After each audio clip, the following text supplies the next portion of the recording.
Hello there, Michael Breger here. It's been said that inveterate gamblers always carry two things with them.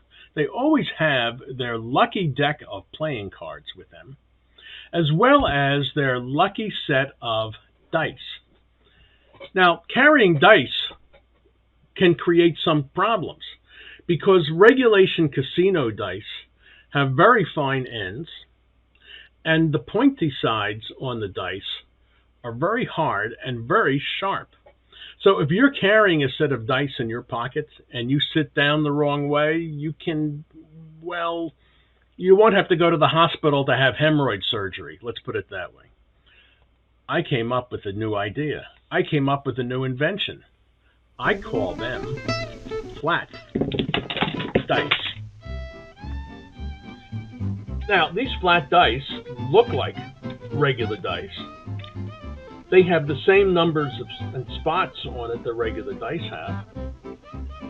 They're obviously thinner, and the points aren't as sharp, so you can sit on these flat dice without having to first learn curse words in 14 different languages. How convenient is that? There are 3 phases to the basic flat dice routine.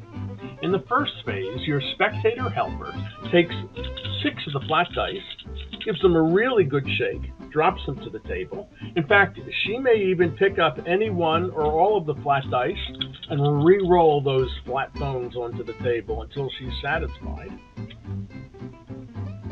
And then you ask her to total up the numbers that are showing. Now, you are turned away the whole time. You're not looking at any of this. As she totals the numbers, she's to think of the number, think of the total that she sees in front of you. And almost instantaneously, you will be able to tell her, read her mind and tell her the number that she is thinking of. Pretty cool, huh? But wait till phase 2. Phase 2, you take 1, 2, 3 more flat dice and add them to the mix. Again, she takes the flat dice and she gives them a really good shake and drops them to the table. And she could take any or all of them and reshake them just like before. And again, you ask her to total the number that's on the flat dice themselves. And again, you're not looking at any of the things that are going on. You're facing away.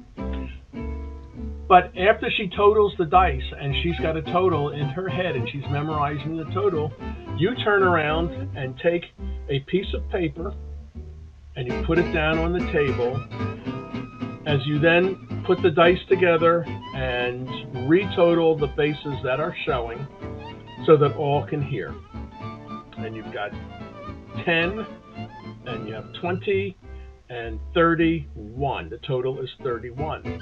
And that's the number that she was thinking of. And of course, that's the number 31 that you wrote down on this piece of paper. In the final phase, she takes all the flat dice again and gives them a really good shake and screams out, "Yo, evens," or "Yo, odds."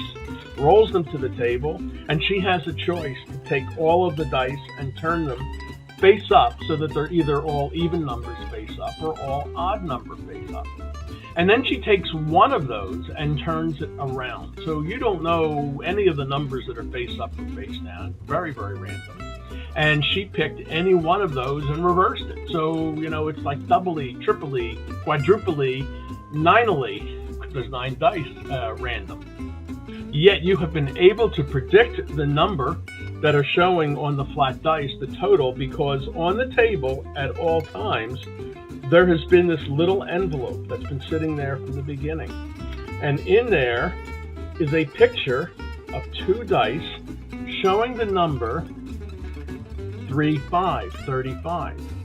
Now, this is just one of the endings.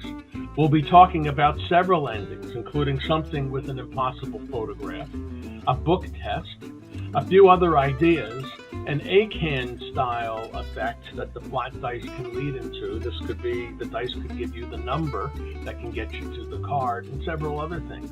It is so flexible and it's so much fun to do. But again, you just have to pick this up and you just got to get rolling, man. Just get rolling.